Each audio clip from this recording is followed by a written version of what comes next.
أعوذ بالله من الشيطان الرجيم. بسم الله الرحمن الرحيم. إنا أنزلناه في ليلة القدر وما أدراك ما ليلة القدر. ليلة القدر خير من 1000 شهر. تنزل الملائكة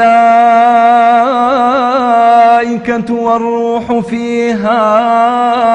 بإذن ربهم من كل أمر. سلام هي حتى مطلع الفجر. بسم الله، الحمد لله، والصلاة والسلام على خير خلق الله المبعوث رحمة للعالمين.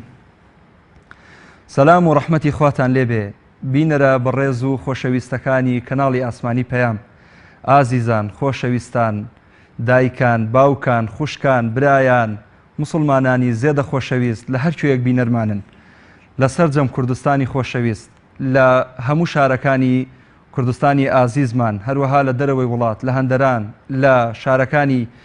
تەواوی ئەم وڵاتە. سەلام و ڕەحمەتی خواتان لێبێ. داواکارین لە خوای پەروەردگار خێر و بەرەکەت و نەفەحات و ئیمان و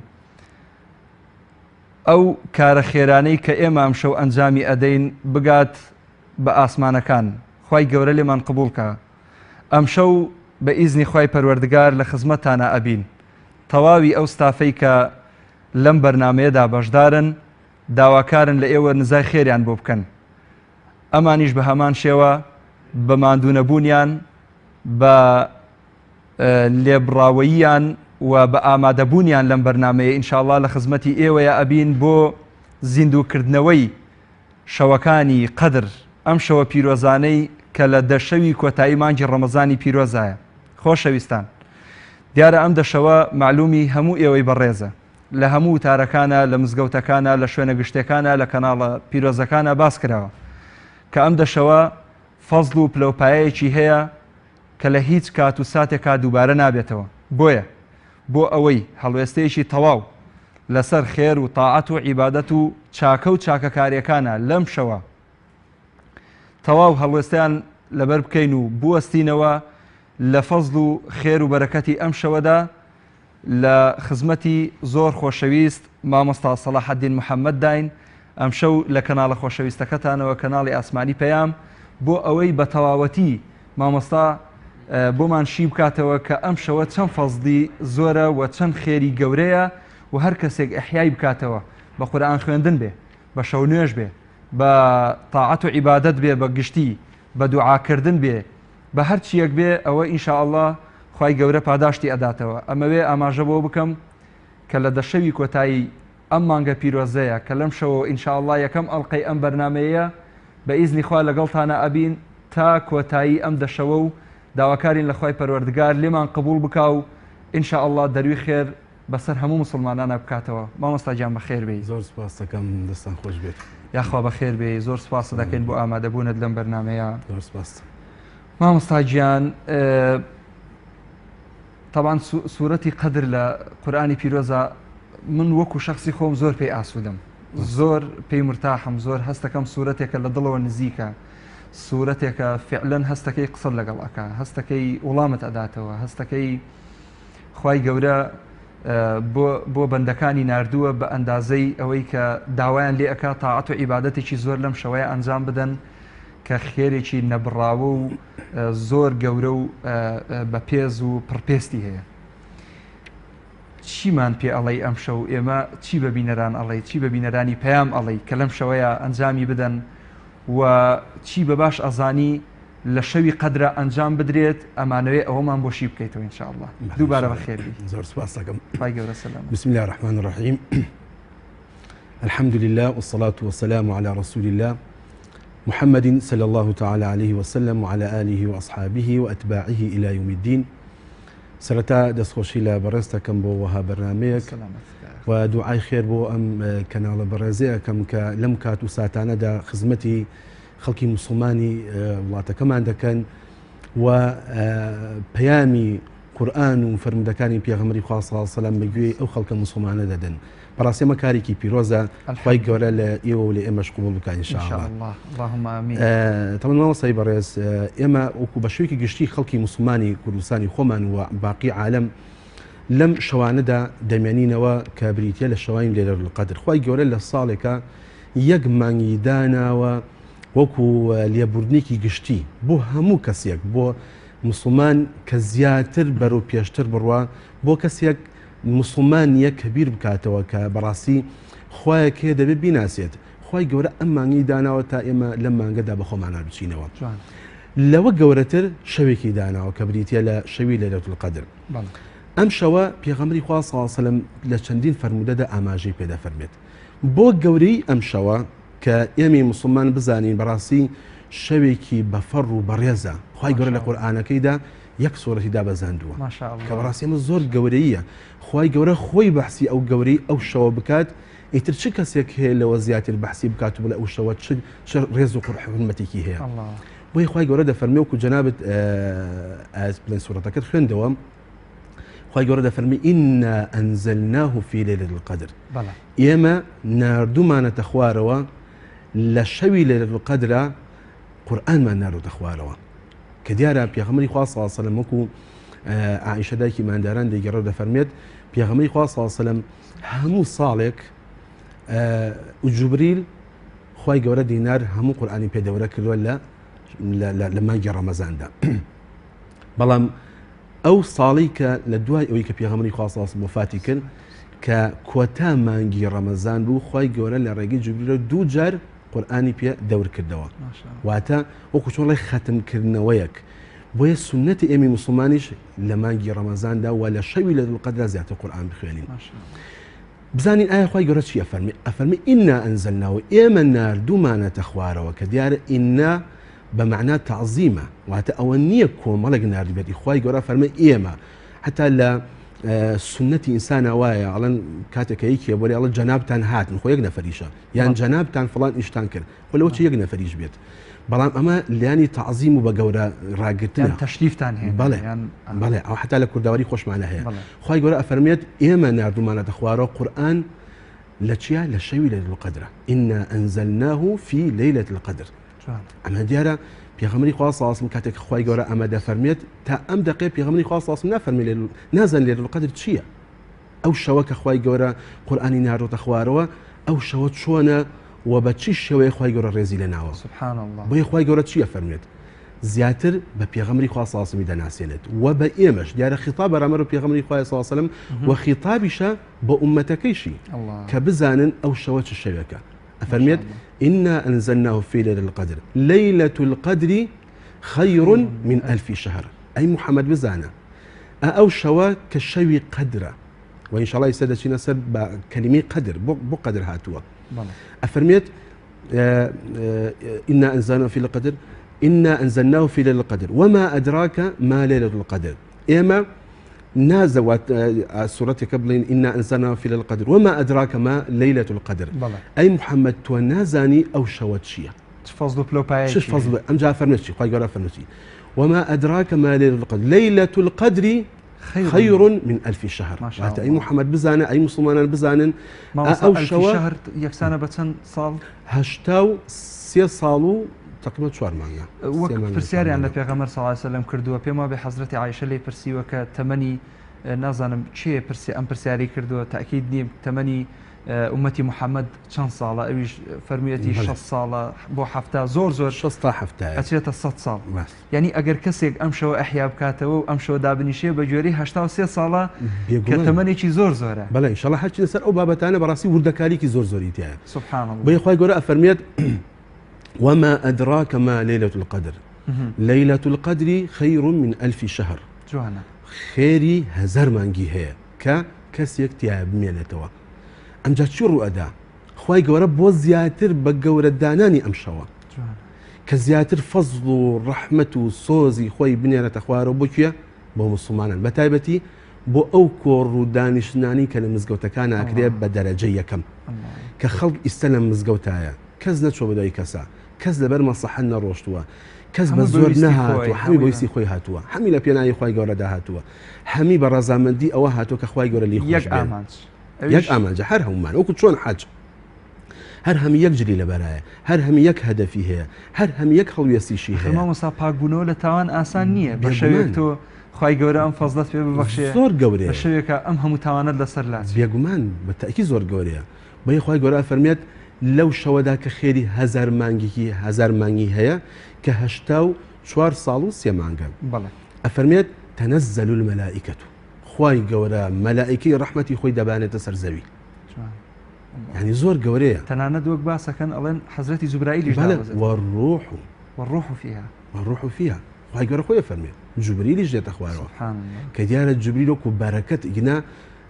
خی گەورە کاتە کە جوبری دێنێتە خوارەوە پێغەمەر ساڵسەلم بە وەحیەتە خوارەوە کاتە مامۆستا قسەکانی شت پێ بڕم داوای لێبوردنەکەم بەڵام ئەمێ زیاتر بینەرانی خۆشەویست ئاشناکەم بە ئەم ئاەتە پیرۆزانە کە چەند فەزلی زۆرە کاتێک کە خی پەروەردگار ئەفەرمێ تەنەزەل المەلائکەة والروح فيها کە مەبەستمان لە حەزرەتی جوبرائیل کە دابەزێتە سەر زەوی وەک ئاماژە ئەکرێ ئەڵێن دوعا ئەکەن بۆ مسلمانان بۆی خی گەورە لیان خۆش بێ یعنی نەک هەر دوعاکانی خۆت بەڵکو مەلائکەتیش دوعات بۆ ئەکا لە لای خی پەروەردگار بۆی لێت خۆش بن بێگومان خۆی هات نەخوارەوەی فریشتەی ڕەحمەت بە معنە دوعاکردنە بۆیەتە خوارەوە یعنی کەیەتە جێگەیەک دیارە ڕەحمەتی خوا بەسەر جێگەیەکەوە هەبێت گەورەیە زۆر بێگومان شەیتانی تیانە سبحان الله بێگومان شەیتانی تیانە کۆمەڵێک دانیش بێتن بەحسی خی گەورە بکەن بەحسی پێغەمەری خوا سەڵ بکەن بەحسی بەهشت و جەهەنەم بکەن و باقی شتەکانی تر کە خی گەورە بۆ ئێمە وەسف کردووە بێگومان چی لە مەجلیسایە ڕەحمەتی خۆی تێ ڕەحمەتی خۆی چیەکە لە ڕەحمەتەکانی خۆی فریشتەیە کە دای دەنێزێتە خوارەوە ئەمجا خی گەورە فەرم بئذنی ڕەبیهم ئەو بە فەرمانی خوا میشەکراوە خی گەورە فەرم بە فەرمانی من ئەمە ئەم شتە فەزڵ و گەورەیە و ئەم فریشتانە دیانە خوارەوە و ئەم سۆز و بەزەی خی گەورەدا دەبارێتە سەر زەوی بئذنی ڕەبیهم من كل أمر ئەمە چیە مەبەست من كل أمر يعني لە هەر شتێکدا لە هەش فەرمانێکدا لە هەش کردەوەیەکدا کە ئێمە ئەیکەین کە ئێمە هەڵەسینی پێی خی گەورە ڕەحمەت و سۆزی خۆی دەنارێتە خوارەوە سەر زەوی بۆچی بۆ ئەو کارە خێرانە بۆ ئەو ئیشە بۆ عیبادەتانی کە ئینسان دەیکات بۆ ئەو نزانی کەوا دەیکات بۆ ئەو قورئان خوێنی کەوا دەیکات بۆ ئەو شەو نوێژانی کەوا دەیکات ئەمە هەموو سۆز و ڕەحمەتی خوایە بۆ ئەو کەسانە بۆ ئەو ئیشانێ دێتە خوارەوە لە پێناوی ئەوە دێتە خوارەوە هەتا کەی ئیخۆی بزانین خی گەورە سنووری یەکەم جاری کە ئەفەرمی لە کیۆ دەستپیەکات لە ئێوەرە دەستپیەکە کەی دەستپیەکات تاوابێت حتا مەطلع الفجر هەتا سپێدە ئەمە بەردەوامە مەطلع الفجر بەواتای بانگی بەیانی یاخود نوێژی ڕوحا بەڵێ هەتا ڕۆژە بێت ڕۆژە بێتەوە بەڵێ ڕۆژ بنەوە معنە چییە کاتێکە بانگی بڵین بەیانی ئەدرێ چ کاتێکە فەجری صادقە سبحان الله مامۆستا لە جێیشکەش ئەمە باس کراوە کە ئەڵێ من صلى صلاة الفجر ولم يخرج من المسجد أو بقى في المسجد حتى مطلع الفجر أو حتى وقت الضحى كتب له عمرة تامة سيجار تامة تمام وانيا كواتا أما بدر لو خير گەورەیە و لەو فەزڵە گەورەیە لە هەمان کاتە هەر خۆی بۆ خۆی عمرێکیشی بۆ نووسرا بێگومان بەس ئەو حەدیسە بۆ هەموو کاتێکە حەسر نەکراوە لە دەشەوی قەدرا بەڵێ بۆ هەموو کاتێکە خۆ ئەگەر ئەوەش بکە زیاتر خۆی گەورە بەرەکەتی بڵین بە ڕۆح و بە عمریا خۆی گەورە دێنێ زۆر باشە مامۆستا ئەمە پرسیاری ئێعتیکاف بکەم ئێعتیکاف چۆن ئەکرێ خەڵکێک لەوانەیە بپرسێ پێی خۆش بە بزانێ ئیعتیکاف چۆنە کە ئەچێتە مزگەوتەوە چۆن ئیعتیکافەکە بەواتای چی دێ ئیعتیکاف چۆن بمێنێتەوە لە مزگەوتە ئەمە تاوان دوایی ئەگەڕێنەوە سەر سوورەتەکە ئینشاءالله باشتر شیکاریی باشتری بۆ ئەنجام بدەین باشتر لی تێ بگەین و هەروەها بینەرانیش مەبەست لە ئیعتیکاف چییە؟ بڵێ خۆی ئیعتیکاف بابێکێ لە شەرعدا کە بەحسی کردووە کەمانەوەیە لە مزگەوت باش ینی بۆ نمونە ئەگەر هات و کەسێک نەزر بکات بڵێ من ئەوەندە سعات ئەوەندە ڕۆژ لە مزگەوتە دەمێنمەوە نەزری لەسەر خۆی دانابێت پێویستی کردبێ ئەبێ بمێنێتەوە بەڵام ئیعتیکاف بەواتایکی کاتێک کە ئینسان دەچێتە ناو مزگەوتەوە ئیعتیکافەکانی مانەوە ئەمێنێتەوە لە مزگەوتە ئەبێ بە معنای کەلیمە عیبادەت بێت یعنی دوور بێت لە هەموو لانێکی دنیایی دابنیشە دەستکا بە قسەکردنی دنیا چوڕیا و ئەمە لە مزگەوتی شایخۆم تەلەفۆن و یان ئیخبار چییە یان بازار چۆنە یان نابێ ئەم شتانە بکرێت چونکە مزگەوت جێگەی خواپەرستیە ئەگەر هات و با لە مزگەوتی شابێت ئەوەی کرد ئەو ئەجرە تەواوی نییە ئەو مەرجانە هەیە ئەبێ کە چوە مزگەوتەکە عیبادەت بە معنای کەلیمە ئەگەر هیچی ژنەڵێ سبحان الله تەسبیحات بکات قورئان خوێندن یان گوێ لە ئاەت و قورئان حەدیث بگرێت کە مامۆستایان بڵین وتار ئەدەن بەڵام لێرەدا پێغەمبەری خوا صلی الله علیه و سلم کاتێک کە ئەم شەوانەی ماوەتەوە لە مزگەوتە چوار شتی کردووە خۆی بپرسین بڵین ئایا پێغەمبەری خوا صلی الله علیه و سلم کاتێک کە ماوەتەوە لەو ماوەیە چی کردووە یەکەم شت ئەحیا اللەیلە باش شەوەکەی بە تەواوەتی زیندوو کردوێتەوە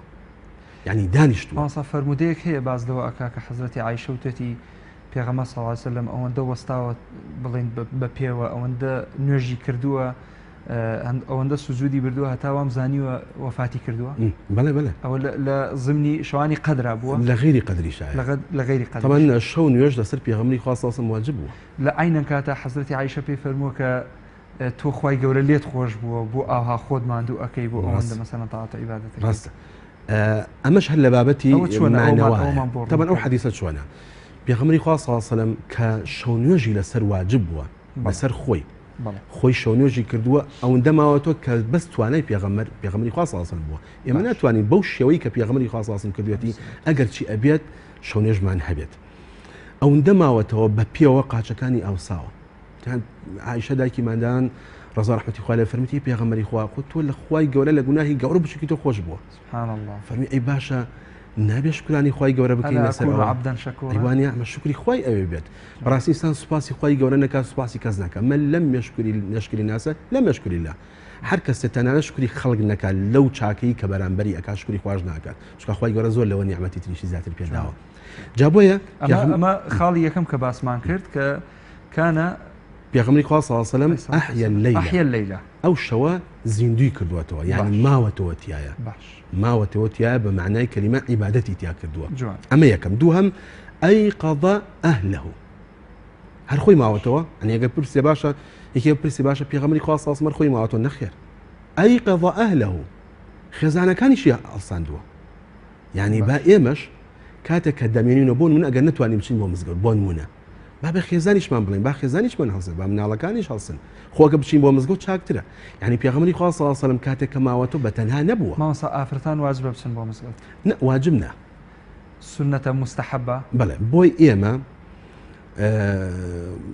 پێویستە کات نوێژەکانمان وەرکەعوا مع الراکعین بەشێ لە زانان دەفەرمون بۆ پیا واجبە ئەبێ بچێ نوێژی بە جەماعەت بکات بەڵام خۆی گەورە لەسەر ژن کۆمەڵشتی لا بردووە کە ئەمە قورساییە کە لەسەر شانی ئافرەتی سوک کردووە یەکیلانە جمعەیە باش جاخواگە لەسەر ئێمە واجبە بەسەر ئافرەتان واجب نییە حتا ئەگەر بێن بۆ مزگەوت بۆ جەماعەت پێغەمبەری خوا صلی الله علیه و سلم ڕێگی لێ نەگرتوون و سەحابە ڕێگی لە ئافرەتان نەگرتووە ئەو بابەتەی کە حەزرەتی حەفسە بە هەمان شێوە کە پێیان وتیانە تۆ چۆن ئەچی بۆ مزگەوت بەم شەوە درەنگە ناترسی مثلا ئیمامی عومەر تووڕە بێ یان پێی ناخۆش بێ ئەوی ژوتێتیەوە پێغەمبەری خوا صلی الله علیه و سلم فەرمانی بۆ کردو کە من بچم بۆ تاعات و عیبادەت لەو شەوەیە چۆن ئیمامی عومەر ئەتوانێ من مەناکە ڕاستە ئەو بابەتە چۆن ڕەبتی ئەبێ بە ئافرەتی ئەمڕۆی خۆمانەوە بۆ نمونە لە کوردستانە ئافرەتێک بێ بچێ بۆ شەو نوێژ ئێمە ئێستا لە هەندێک مزگەوت و شوێنان بیستومە کە ئافرەتان ئەچن بۆ تاعات و عیبادەت شەوانیش ئەمێننەوە لە هەندێک شوێنیش بیستومە کە مەسەلەن مامۆستای مزگەوتەکە وتێتی فەرز نییە لەسەر ئافرەتان بمێنەوە ئەتوانن بڕۆنەوە بۆ ماڵ دوای 11 شەو بۆ نمونەیان دوای 12 شەو تۆ چی ئەڵەی تۆ چیت پێ باشە ئافرەتان بچن یاخود لە ماڵەوە بن ئەوە ئەمێنێتەوە سەرویستی خۆیان حەزی خۆیان چۆن چاکترین بەڵگە بەدەستمانەوە چی بێت بەڵێ پێغەمبەری خوا صلی الله علیه و سلم ئەفەرمێ چی ئەی قەضا ئەهلەهو باش خێزانەکانی خۆی خەبەر کردوتە کە بمێننەوە خۆ پێغەمبەری خوا صلی الله علیه و سلم نەچۆتە مزگەوت و خێزانەکانی لە دەرەوەی مزگەوت بێت لە مزگەوت ماونێتەوە یعنی کە ئەمە بەڵگەیە حرەمە بەڵگەیە بەڵام من یەکشم هەیە لەسەر خوشکانی بەڕێز یعنی هەر بە تەنها وێ بمێنەوە ئیسە بۆ نمونە هەندێک لە خوشکانی بەڕێزەوەیە یان بە عەترێکی زۆرەوە عەترەکەن بە خۆیانە یانی بەجلی تەسک و بەڕاستی ئەمە عیبادەت نییە یاخود دێن لەوێ جلی نوێژەکە لەبەر ئەکەن و دواتر کە دێنە دەرەوە جلی نوێژەکە وایە هەر لەو تۆزا لەو بەشایتەوە پێویست بێت یان ئامۆژگاری چییە ئامۆژگاریم ئەوەیە یەکەم خوشکانی بەڕێز بە جلوبەرگێکی شەرعیانەوە بێ ئەمە یەکەم دووهەم عەتر و عوتور ئەم شتانە هیچ پێویست ناکات ئینسان خۆی بە شەرنی هەر کەسێ عەتری پێ و پاک بێت باش بەڵام شەرت هەر کەسێ پاک و تەمیسی خۆی ڕاگرت با عەتریشی پیوە نەبێ پاک و تەمیسە کەوا بێن بۆ مزگەوت بە ئەوە بکەن دووهەم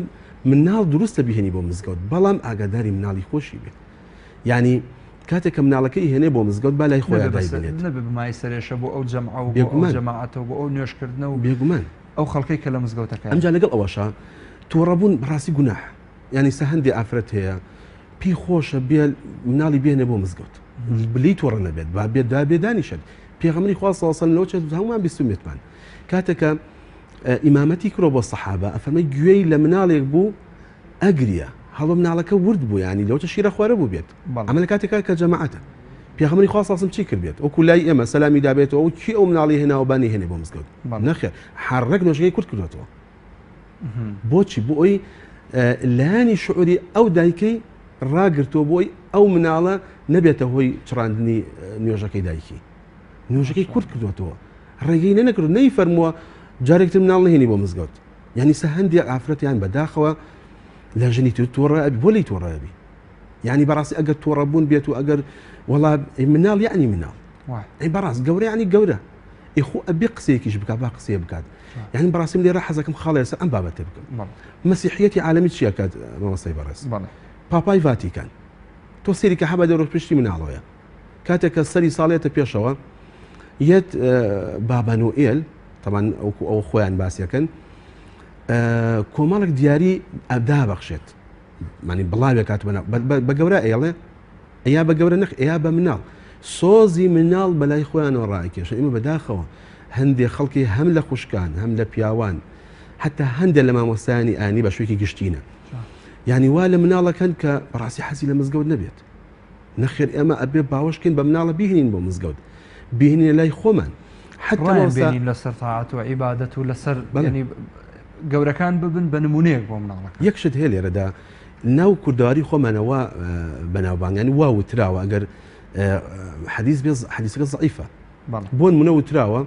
ئەبێ پیاو لە پێشۆ بێت مناڵ لە دواوە بێت ئافرە لە دوای مناڵە بێ شەر نییە ئەنەس ڕەزا و ڕەحمەتی خوا لێبێ ئەفەرمێت نەنکەم پێغەمبەری خوا صلی الله علیه و سلم دعوت کرد ئەنەس ئەفەرمێ کاتێککە دعوەتی کرد چووی نانمان خوارد ئەمجا کەنانەکەمان تاو کرد فەرمی با هەستی دوو ڕکعات بکەین دوو ڕکعات سونەت ئەفەرمێ لەو کاتە مناڵێکی هەتیومان لابوو ئەی لە مەجلیسەکە بوو لەگەڵ ئێمە نانی خوارد پێغەمبەری خوا صلی الله علیه و سلم ئەفەرمێ بە منی وت بە ئەنەس فەرمی لەگەڵ خۆتە بوەسن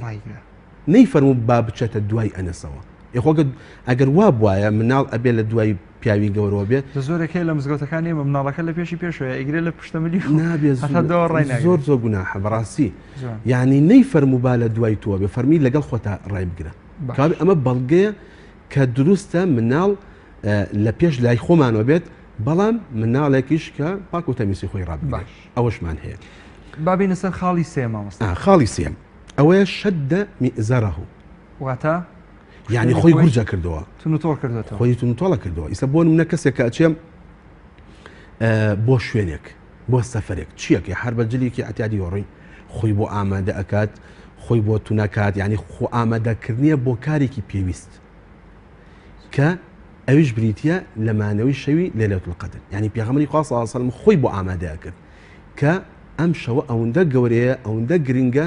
بۆیە پێویستەکە خۆی بۆ ئامادەکە حتا عایشە دایکی ماداران ڕزا ڕەحمەتی خوا لێبێ ئەفەرمێت پێغەمبەری خوا صلی الله علیه و سلم بیویستە سەری بشوارێ نهاتە دەرەوە حەل لە پەنجەرەکە ئاسەری هەنا دەرەوە ئەفەرمێ ئاومانە کرد بە سەریە شۆرد و سەری بە سەری مبارەکی نەک هەرخۆی بێتە دەرەوە حتا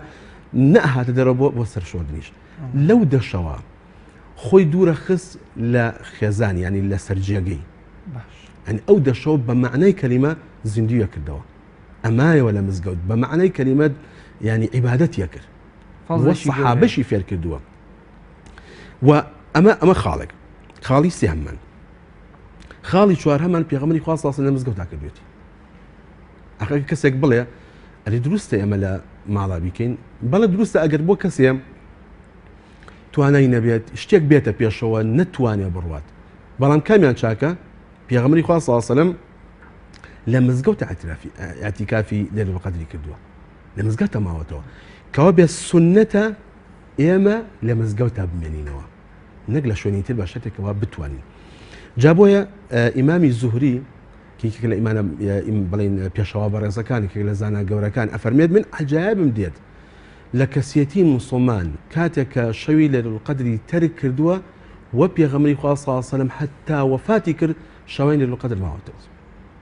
حتا وەفاتی کرد هیچ کاتێ پێغەمبەری خوا صلی الله علیه و سلم نەهاتووە لە ساڵێکە وترا بێت پێغەمبەری خوا صلی الله علیه و سلم شێک نەماوەتەوە هەر دەشەوەکە ماوەتەوە حتا ئەگەڕنەوە لە ساڵی کۆتایی واتە ئەو ڕەمەزانەی تر کۆتا ڕەمەزانی پێغەمبەری خوا صلی الله علیه و سلم بوو کاتێکە وەفاتی کرد ئەفەرمێ 20 ڕۆژ مایەوە هەر لە 11ەوە تا کۆتایی مانگی ڕەمەزان هەر 20 ڕۆژەکە لە مزگەوتا بوو ینی کۆتا ژیانی پێغەمبەری خوا صلی الله علیه و سلم کە دیارە فەرموودە زۆر لەسەر ئەم بابەتە هەیە بۆ ئەوەی کە زیاتر ئێمە موسڵمان تەشجیع بین و بزانین بەڕاستی گەورەی و فەزڵی ئەم شەوانە بێت چۆن بێت ینی خاڵێکی بۆی کۆوەکو بیرخستنەوە یەکیش جاری وایە کەسێک ئەڵێ مامۆستا من نازانم قورئان بخوێنمەوە یان مزگەوتم لێەوە نزیک نییە یان ناتوانم شتێک یەتە پێشەوە کابرا حرەسە یان عزرێکی شەرعی هەیە کە ناتوانێت بچێت بۆ مزگەوت بۆ نمونە حتا لەم بەرنامانە ئەنیوەکو وایە تۆ لە مزگەوت دانێ بچی بەس گۆ گرت بێت بۆ قورئان هەرچە مزگەوت نییە بەڵام وەکو وایە تۆ لە عیبادەتا بیت باش لە عیبادەتا بی کە گوێ ئەگری بۆ قورئان و حەدیث لە تەلەڤیزیۆنێکەوە کە هەم وەکو زانیاریەکیش هەم وەکو ئەوەش کە مەدیسەکەت بە عیبادەت کردوێتەوە کە گوێ ئەگری بۆ قورئان و حەدیث نەک ئەوە تا بڵێن لە ماڵەوە دروست نییە دروستە بەڵام ئەگەر کابراەک مەسەلەن بۆی نەکرا پەکەوتەیە مەسەلەن تااقەتی نییە خەوی دێ یان کار و کەسابەتێکی هەیە بەیانی زوو بەرەو کار و کەسابەتی خۆی بەڕێ ئەکەوێ ئەڕوا ئەمە چی بکات لە چ حاڵەتێک بۆی باشە مەسەلەن ئەوە باشە کە زوو تەراوی حەکەی بکا و زوو بخەوێ و دواتر شەو هەستێتەوە پێش پاشێ و مەسەلەن هەندێک دوعا و قورئان و ئەوە بکە یان چی بکا باشە چونکە ئەمە مەسەلەن مەشغوڵی کار و کەسابەتە مەڵێ خۆی گەورە شتێکی لەسەر ئێمەدانە ناوە کە نەتوانین خۆی گەورە نافەرمێ کە تۆ نوێژت کرد ئەفەرمێ ئەبێ بە پێوە بێت ئێگە نەیتوانی خۆی گەورە نەیفەرموو هەر ئەبێ بە پێوە بێت نەخێر دانیش ئێگە نەیتوانی دابنیشە بەڕاکشان یعنی خۆی گەورە کار ئاسانی بۆ کردین ئەم کەسە حرەسە ئەم کەسە لە ماڵەوە کەس لای مناڵەکانی نییە یعنی خۆی گەورە نەیفەرموو ئیلا ئەبێ بچی بۆ مزگەوت بەڵام هیچ دەبێت سەعاتی لە ماڵەوە زین و کات کەواتە بە لەسەر ئەمە من ئاەتێک بخوێنمەوە لە سوورەتی بەقەرە لە کۆتا ئاەتی سوورەتی بەقەرە بە بینەرانیش بۆ ئاەتە ئاشناکەین بەڵێ فەرمووی أعوذ بالله من الشيطان الرجيم لا يكلف الله نفسا إلا وسعها لها ما كسبت وعليها ما اكتسبت ربنا لا تؤاخذنا إن نسينا أو أخطأنا ربنا ولا تحمل علينا إصرا كما حملته على الذين من قبلنا ربنا ولا تحملنا ما لا طاقة لنا به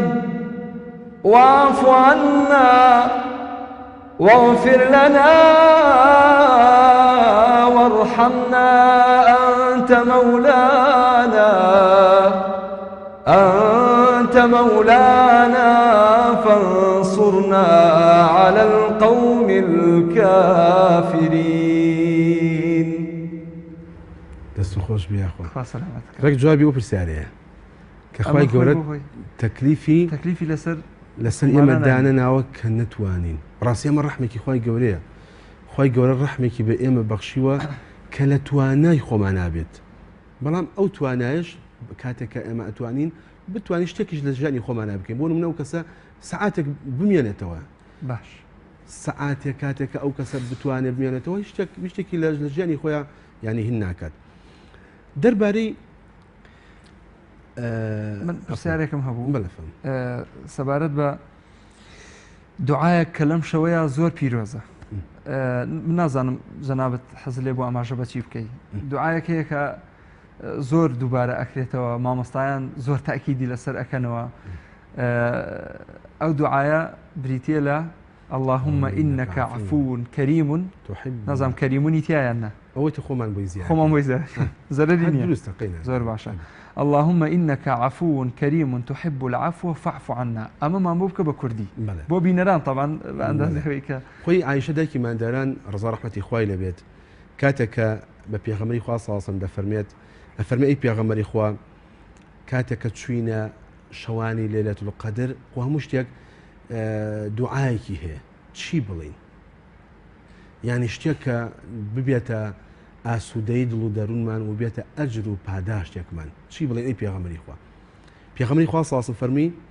بڵێ اللهم إنك عفو تحب العفو فاعف عني. باش ئەمە ئەگە هاتوو خۆت بۆ دوعات بۆ خۆت کرد، ئێگە هاتوو لە کاتی قونوتابیان لە مەجلیسێکا بێ فاعف عنا لە هەمومان. اللهم إنك عفو ئەی خوایە تۆ زاتێکی لێبوردەی، ئەی خوایە تۆ زاتێکی لێبوردەی. اللهم إنك عفو كريم بەخشندەی تحب العفو فاعف عني. حەزت لە بەخشندەیە، حەزت لە لێبوردەیە، دەی خوایە لە من خۆش بە، فاعف عني خوایە لێم خۆش بە. مامۆستا ئێستا کاژمێرەکە ئەڵێ بۆ سەعات 2 تقریبان 20 دقەیەکی ماوە. پێت وایە ئێستا گونجاوترین کاتە بۆ ئەو دوعایە ئەم ساتە وەختە کە لەم شەوە پیرۆزانەیە خۆی لە سەر لە ئێوارە دەست پێکات سەر لە ئێوارە سەر لە ئێوارە ئێمە بەپی شەرعی ئەی ناڵن نوێژی ئیشا چەند تاخیر بکەی ئەوە نەخێر و فەزلی زیاترە بە هەمان شێوە ئەم دوعایش هەروە بکە چەند تاخیریکەی ئەها دنیا کب ئەبێتەوە ئیتر دوعاکان خۆی بەپی شەرعی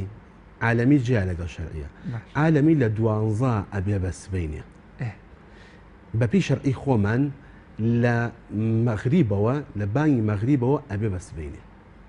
بەپێی شەرع بەڵێ لە مەغریبەوە کابێت لە مەغریبەوە دەست پێکات باش لە مەغریبەوە ئێمە سنەتە ئەم دوعایانە بکەین ئەم دەشەوە سنەتە ئەم دوعایانە بکەین پێت چۆن ئەم دوعایە سێجار دووبارە بکەینەوە نەک سێجار هەزار با سێجار ئەم دوعایە بڵێنەوە بەیەکەوە ئینشاءڵڵا ئێوەش لەگەڵمانە بیڵێنەوە هەرچەنە من بە شێوەی جەمعی ئەڵێمەوە ئینشاءڵڵا ناڵێم عنی ئەڵێم عنا بەڵکو خوای گەورە لە هەمومان خۆش بێ ئینشاءڵڵا اللهم إنك عفو تحب العفو فاعف عنا اللهم إنك عفو تحب العفو فاعف عنا اللهم إنك عفو تحب العفو فاعف عنا يا الله أو النداء بو خوای گەورەیە بەڵکو خوای گەورە ئینشاءڵڵا دێمە خۆش بێ ئینشاءڵڵا ئامین ئینشاءڵڵا کەواتە مامۆستا چی کە بکەین جگە لەم دوعایانە باسی قورئان خوێندنمان نەکرد با بزانین من ئەمڕۆ لە مامۆستایەکی بەڕێزەوە شتێکم بیست کاڵێ هەر کەسێک لە شەوی قەدرا دوو جار قورئان ختم کە نازانم بە ملیارەها خێر و پاداشتی هەیە ئەوەندە خێری ئەنووسێ ختمکردنی قورئان بە شێوەیەکی گشتی لە مانگی پیرۆزی ڕەمەزانە کە خەڵکێکی زۆر ئەم عیبادەتە ئەنجامەدا خۆی بۆ خۆی چ نەسێک هەیە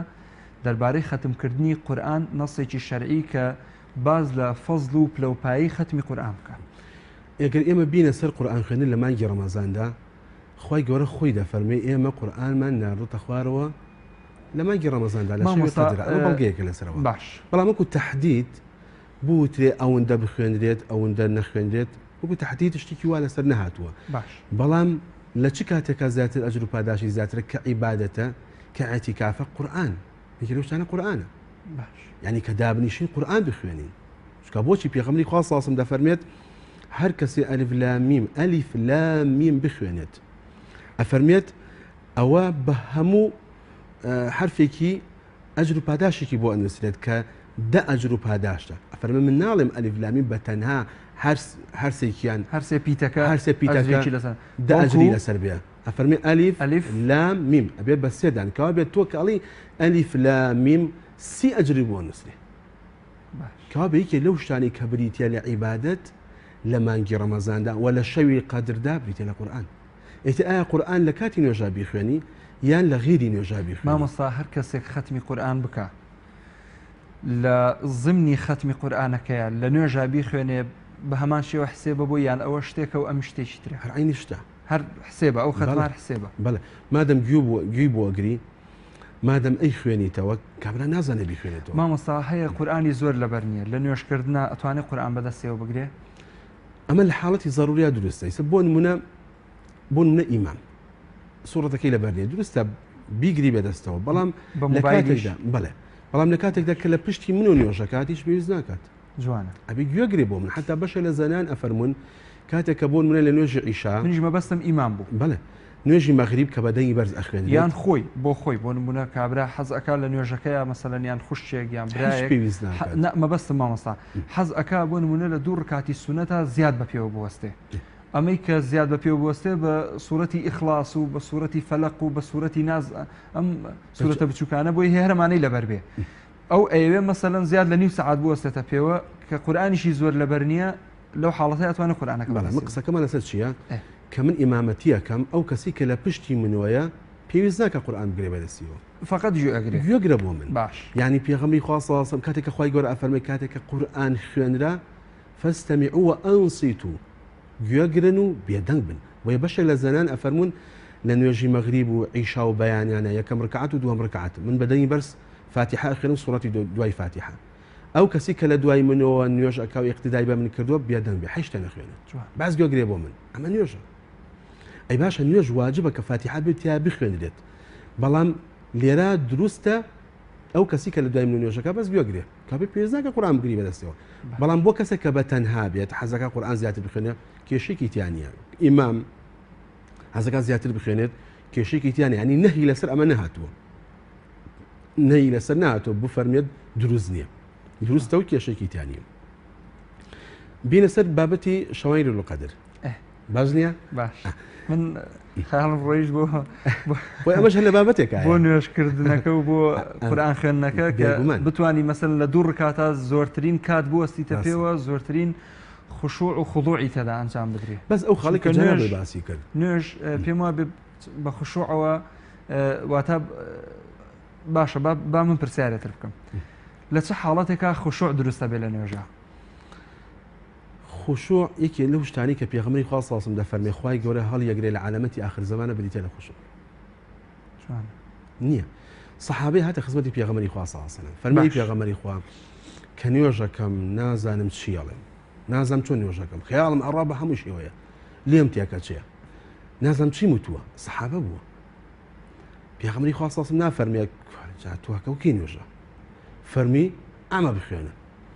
پێش ئەوەی کەوا دەستکەی بە نوێژ أعوذ بالله بك أعوذ بالله من الشيطان الرجيم دسي شبا سياتف كان يوكت فيهن سياتف كو فرن نجات به أو صحابية فرمي كردم دوايوا نجات به سبحان الله يعني اشتياق نية بلا والله عم كسيتر خيالي ناروات حتى أبويا لحديثك كبيغمري خاص أفرميت خوي جورا أي كات أجر بهداشكي جورا أفرميت أويا كدور كعات سنتك أكي كاتك دزوج جديد يدور كعاس سنتك خوي جورا لي خوش بيت أفرميت لقال خوتا قسنك يعني خيالك ناروات خيال الروات بلا منك دعاء بركيتو على وجهين خيان على وجه ركعات يمكن أما مشكلة يناوغو خيال أروح حتى أوان مشكلة خوتو الشيطان لو كاتا سبحان الله اشتواء تفكرت اشتواء أدوزيتو كاشتوا ليوان بوا يعني هر سلام مداوا مشكل صافي بيت يعني ئەو شەیتانە سبحان الله وا ئەچێتە ناو ناخمانەوە بەڵام بۆ لەبەرەو ئەو ئەجر و پاداشە دەست نەکرێت یعنی ناکرێ بڵێ وڵا هەر کەسی خەڵاتی ڕۆی نوێژەکەی بەتاڵە بەڵام شتێک نەبێت کە نوێژەکەی بە تاواتی بسڕێتەوە ئەوە ئەیگنا خەیاڵات هەر هەیە و شتێک نییە کە بڵێ نەبێت باش هێشتا پرسیاریش کەمەوە لە قزمەت خوا سەلامەتکایخوا باسی ئەوەمان کرد کە لە نوێژا بتوانێت بوەستێت هەندێک کەس هەیە ئەڵێ کە من چاودا ئەخەم زیاتر خوشۆم بۆ دروست ئەبێ زیاتر هەستەکەم لە جەوەکەیان زیاتر حەز ئەەکەم بە پێوە بوەستم بیستومانە لە هەندێک شوێن ئەڵێن چاوداخستن لە کاتی نوێژە کەراهەتی هەیە ئەمە بۆ کەراهەتی هەیە لە کاتێکدا پێویست ناکات ئینا کەسێ بۆ منە لە شوێنێکە نوێژەکات خەڵ زۆرێ بە بەردەمیا یان خەیاڵاتی ئەڕوا دروستە چاو بنوقێنیت کەواتە دروستە لە دیوێکی تریە ئەگەر کەسەکە بزانێت بە چاوکردنەوەی زیاتر مەژغوڵ ئەبێ ئەتوانێت چاو دروستە بەڵام حتا بۆ یەکرێت لە جێگەکان نوێژ بکات کە چاونوقانیتیانە بێت بۆ کەراهەتیە چونکە تۆ نوێژەکەی ئیکێنا لەو کاتا شتێ دروستە بێت ماریەکە و کوڕاش هەزار شت هەیە بەڵام ئەگەر ببێتە هۆی تەشویش چاو نەنوقاندنی چاو بکاتەوە تەشویشی بۆ دروست بێت تەلەڤیزیۆن هەیە کوڕش شت زۆر لەو بابەتە ئەگە بڵێن لێکی بینەوە دروست ینی بڵێ وەڵام نوێژەکەی بەتاڵە بێت و ئەگە چاو بنوقێنێ نا بەتاڵ نابێت و دروستە بەگەڕانەوە بۆ باسکردن لە قورئانی پیرۆز کە لە ڕەمەزانە دابەزی و لە شەوی قەدرە خی گەورە فەرمێ شهر رمضان الذي أنزل فيه القرآن هدى للناس وبينات من الهدى والفرقان معلومی جەنابتە کە قورئان چوار ناوی هەیە بریتێ لە قورئان و فورقان و ذیکر و کتاب فورقان بەمەبەستی تفرق بين الحق والباطل ئێمە لە ڕۆژێکی زۆر سەخت و دژوارە ئەژین بە بۆنەی ئەم هەموو وەز و قەیران و کێشە و مەشاکلە پێت وایە کەسێک لە شەوی قەدرە دوعا لە خەڵکێک بکە کە بوون بە سەبەبکار بەم وەزع و ناخۆشی و ناخۆش گوزەرانی کە خەڵک پێاتێ ئەپەڕێ دوعاکەی گیرابێ کە قورئان خۆی بۆ خۆی فاریقە لە بینی حەق و باتڵە مەسەلەن خۆی پێغەمبەری خوا صلی الله علیه و سلم دوعای لە خەڵک کردووە بڵێ هەر دروست نییە دروستە بەڵام ئێمە خی گەورە ڕەحمەتی ئەم دینی بە ڕەحمەت بۆ ئێمە ناردووە یعنی ئەگەر هەموو کەس بچێتە بەهشتەوە ینی با بڵێن بۆ نمونە ئەوەی کە بوو بە سەبەبکار بۆ دروستبوونی ئەم هەموو کێشە و مەشاکیل و قەیران و کۆڵێک یعنی برسێتی و با بڵێن قەیرانی دارایی و ئەم هەموو مەشاکلە کە ئەمە واقعەکە لە ناو ئێمە دروست بووە حەز ناکەم بابەتەکەم بم بۆ لایەکی تر بەڵام دوعاکردن بە معنای دوعاکردن لەم شەوانەیە بۆ ئەوەی هەم خوای گەورە دەروێکی خێرمان لێ بکاتەوە بەگشتی و هەم خوای گەورە ڕۆژی ڕەشمان بەو کەسانە پیشان با مەسەلەن یعنی ئەوەندە ڕۆژەکان بەسەر تاڵ و ڕەشکا کە ئیتر دڵمان ئاسوودە دەبێ مەسەلەن پێمان خۆش بێ ئەمە تا چەند دروستە خەڵکی ئەتوانێت لەگەڵەوەی دوعا بۆ خۆی بک بڵێ خوای گەورە دەروی خێرمان لێ بکاتەوە ڕەحممان پێ بکە و ئیمانمان سەلامەتکە و هیدایەتمان بدا و تەبات و ئیستیقامەمان پێ ببەخشێ لەگەڵ ئەوەش ئەتوانێت دوعایەوە بکە کە خوای گەورە ناو کوردواری خۆمانان ڕێزم هەیە بۆ خانمە بە تەمەنەکان پێوتێ دوعای پیرەژنان ئاخر دوعای پیرەژنان هاتم وتم ماوەسابی بەباشت ناگە خی گەورە چیە فەرمی إن الله لا يغير ما بقوم حتى يغيروا ما بأنفسهم وەرە خۆ چاکە کابرا خۆی چاک نییە ئەڵێ خوایە وەزعمان بۆ چاوکەی ئەی خۆت تۆ خۆت لە ئیشەکەی خۆتا وەزعەکە چاکردوە نەخێر یعنی یەکێ لەو شتانەی کە خی گەورە داوامان لێکات خۆ چاکردنی خۆمانە ئەم جا چاکردنی خەڵک ئێمە هەموو کاتێ دوعامان وابێ بڵێ خوایە ئەم زروفەی کە ئیستا هەیە خی گەورە بە چاک بۆمان بگێڕیتەوە خوایە هەر کەسێک ئەوێت وڵاتمان تووشی خۆشی بکات تووشی ئاسوودەی بکات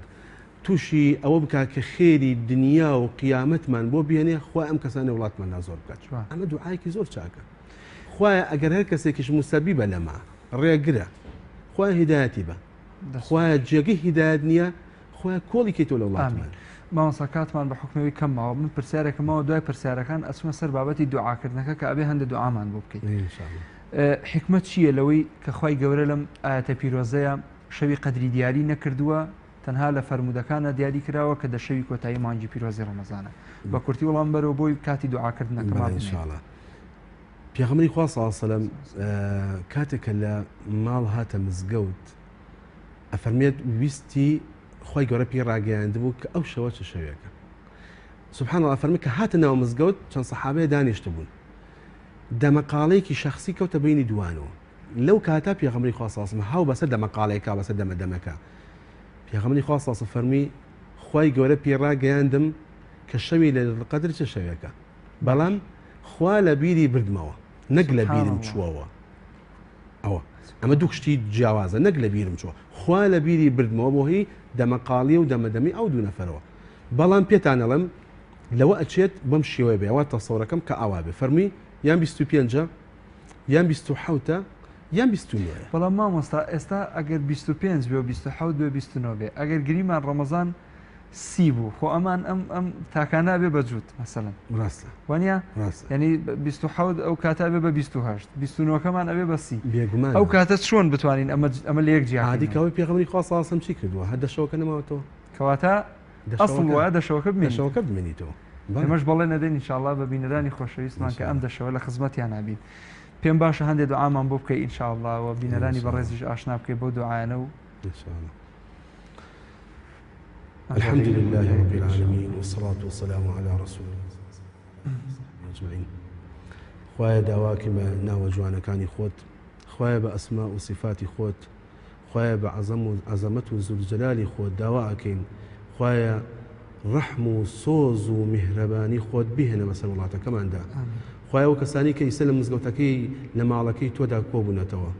لە پێناوی تۆدا کۆبوونەتەوە لە خوشکان و لە برایان و لە گەنجان و لە پیران و بە هەموو چین و توێژێک خوای ئەوانە هاتوون داواکەن لە ڕەحمەتی تۆ، داواکەن لە بەزەی و میهرەبانی تۆ بەبێ ئەوەی هیچ شتێکیان هەبوو بێت تا هاتبینێتە دەرەوە. خۆیان داوا ئەکەین لە تۆ لە ئەوان و لە ئێمەش خۆش بین. خۆیان دوعاکانمان قبوڵ بکەین. خۆیان ئەو کەسانەی کە داوا ئەکەن و نەخۆشیان هەیە لەم شەوانەدا و لە غێری مانگی ڕەمەزانیشدا داوا ئەکەن کە نەخۆشەکانیان شفا بدەی. خۆی گەورە نەخۆشەکانیان شفا بدەی. خۆی گەورە ئێش و ئازارەکانیان لە جەستەیاندا نەهێڵی. خۆی ئەو کەسانی کە مشکیلیان هەیە خۆی گەورە مشکیلەکان بۆ حەل بکەی. داوا ئەکەین بە ئەسما و صفاتی تۆ ئەی خوایە وڵاتمان ئاشتی و خۆشەویستی زیاتر بخەیتە ناو. داوا ئەکەین لە خوایە لە تۆ ئەی خوایە ئەم قەیرانەی کە ئێستا هەیە لە وڵاتماندا، ئەم ناڕەحەتی هەیە کە ئێستا لە وڵاتماندا هەیە، خوای گەورە بە سوودنی کات دووری بخەیتەوە لە وڵاتمان. خوایە خۆشەویستی زیاتر بخەیتە ناو وڵاتمان. خوایە ئەم قەیرانە بە زووترین کار لە وڵاتماندا تێبپەڕێت. خوایە داوا ئەکەین لە تۆ ڕەحم بە موسڵمانان بکەین لە هەموو دنیا و بەتایبەتی لە کوردستانی خۆمان، مسلمانانی کوردستانی خۆمان و ئەو مسلمانانی کەوا ئێستا قەتڵ عامەکرێن لە وڵاتی بۆرما و لە غەیری وڵاتەکانی تر کە مسلمانان بەڕاستی قەتڵ عامەکرێن ئەسووتێنرێن بەبێ هیچ حەق و مافیەک بەبێ ئەوەی هیچ شتێکیان لەسەر بێ. خوایە ئینتیقام لەو کەسانە بەسییانە. خوایە مسلمانانی هەموو جیان سەر بخە. خوایە بیان خەرە خۆشی و ئاسوودەی. خوای گەورە وڵاتمان خۆشەویستی زیاتری سونەتەکەی بخەیتە دڵمانەوە. خوای گەورە ئەو کەسانی کە داوای هیدایەت لە تۆکەن خوای گەورە هیدایەتیان بدە. خوای گەورە ئەوانی کە ئیستا لە مانگی ڕەمەزاندا وعد و بەڵێنیان داوە بە تۆ خوایە بە زووترین کار هاتوونەتە مزگەوتە ماڵەکەی تو خوایە هیدایەتیان بدە. خوای گەورە زیاتر دینەکەی تۆ لە دڵیاندا بچەسبێنە. خوای گەورە خۆشەویستی قورئانەکەی خۆی زیاتر بخەیتە دڵیانەوە. اللهم إنك عفو كريم تحب العفو فاعف عنا. اللهم إنك عفو كريم تحب العفو فاعف عنا. ئەم دوعای پێغەمبەری خوا صلی الله علیه و سلم کە دەفەرمێت خوای ئێمەش ئەو دوعایە دەکەین بەنیازی ئەوەی کە دوعاکانمان گیرا بێت، نزاکانمان گیرا بێت. داوا ئەکەین بە ئەسما و صفات تۆ ئەی خوایە ئەو کەسانەی کە نیازی باشیان هەیە لەم وڵاتەماندا، کە نیازی چاکیان هەیە لەم وڵاتەماندا، کە ئەیانەوێت خێر و خۆشی لە دین و لە دنیامان بدەن بەم خەڵکە خوای گەورە هیدایەتی زیاتریان بدە. خوای گەورە زیاتر ڕێنمونیان بکە. خوای گەورە ئەو کەسانە لە وڵاتماندا زیاتر زۆر بن. خوای گەورە ئەو کەسانی کە بەعکسی ئەمە دەجوڵێنەوە وڵاتمان بەرەو نائارامی دەبن، بەرەو ناخۆشی دەبن، بەرەو قەیرانی زیاتر دەبن. خوای گەورە هیدایەتیان بدە. ئەگەر هاتوو زیاتر بەرەو خراپە دەڕن خوای گەورە لە وڵاتماندا وانە دوور بخەنەوە. خوای گەورە هەر کەسێک کارێکی خێری هەیە لە وڵاتەماندا خوای گەورە زیاتر هیدایەتی بدە. خوای گەورە ڕەحم بە ئێوەش و بەستافی ئەم تەلەڤیزیۆنێش بکات کەوا لە خزمەتی موسڵماناندان آمين آمين والحمد لله رب العالمين. بس وچاوتۆش بێ خی گەورە لێت قبولکە مامۆستاگیان. زۆرم پێخۆش بوو کە ئاماژەت بۆ برا خۆشەویستانەکەت کە لە دەرەوە زۆر ماندوو ئەبن لەگەڵمانە بەڕێزان بینەرانی ئازیز خوشکان و برایانی خۆشەویست ئەوانەی کە ئێستا بەدیار شاشەڕەنگینەکەی کەناڵی ئاسمانی پەیامەوە دانیشتون سواسی ئێوە ئەکەین خی گەورە ئەم شەوەمان لێ قبولکە و ئەم دانیشتنەی ئەم شەومان لێ قبولکە ئینشاءالله بە ئیزنی خی پەروەردگار هەتا توانامان هەبێت لەم دەشەوەی کۆتایی مانگی ڕەمەزانی پیرۆز لە خزمەتی ئێوەی بەڕێز ئەبین لە کاژمێرێکەوە بۆ دوو ئینشاءالله هەرجار و مامۆسایەکی بەڕێز و خۆشەویست لێرە میوان ئەبێ بەچەند ئاەتێک لە قورئانی پیرۆز بەچەند دوعایەک بەچەند ئامۆژگاریەک بەچەند ڕێنمونیەک بەچەند بیرهێنانەوەیەک بۆ ئەم بابەتە و بۆ بابەتەکانی دەشەوی لەیلەتول قەدر ئینشاءالله ئومێدەوارین خی پەروەردگار لێمانی قبول بکە و خی گەورە دەری خێر بەسەر هەموو مسلمانان بکاتەوە ئینشاءالله شەوانی قەدر شەوانێکی پیرۆزن ئەم هەلە بقۆزنەوە بۆ خۆتان هەوڵ بن ئینشاءالله زۆرترین تاعات و عیبادەتی تیا ئەنجام بدەن تا سبەی شەو لە هەمان کات و سادا بە خزمەتتانەگەمەوە وەسەلام عەلەیکم وەرەحمەتوڵڵاهی وەبەڕەکاتوه.